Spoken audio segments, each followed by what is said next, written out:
భారతదేశంలో కల్తీ ఆహారం ఎందుకు పెరుగుతోంది? పెద్ద కంపెనీలు మనల్ని ఎలా మోసం చేస్తున్నాయి?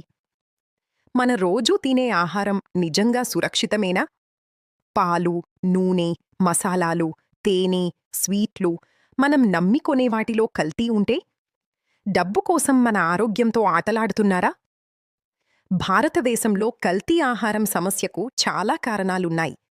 మొదటిది, తక్కువ ఖర్చుతో ఎక్కువ లాభాలు సంపాదించాలనే ఆశ. కొంతమంది వ్యాపారులు నాణ్యత తగ్గించి చీప్ పదార్థాలు కలిపి అసలు వస్తువుల్లా అమ్ముతున్నారు. రెండవది, మార్కెట్లో పోటీ ఎక్కువ కావడం.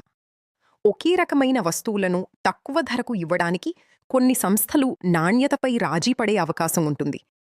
మూడవది, వినియోగదారుల అవగాహన లోపం. అందమైన ప్యాకింగ్, పెద్ద ప్రకటనలు చూసి మనం బ్రాండును నమ్మేస్తాం. కానీ లేబుల్ చదవడం, నాణ్యత గుర్తించడం మర్చిపోతాం. అయితే అన్ని పెద్ద కంపెనీలు మోసం చేస్తున్నాయని చెప్పలేం. చాలామంది నిబంధనలు పాటిస్తూ మంచి నాణ్యత అందిస్తున్నారు. కానీ కొన్ని చోట్ల జరిగే మోసాలు మొత్తం వ్యవస్థపై ప్రభావం చూపుతున్నాయి. మన ఆరోగ్యం మన చేతుల్లోనే ఉంది. కొనే ముందు లేబుల్ చూడండి, నాణ్యత గుర్తులు పరిశీలించండి.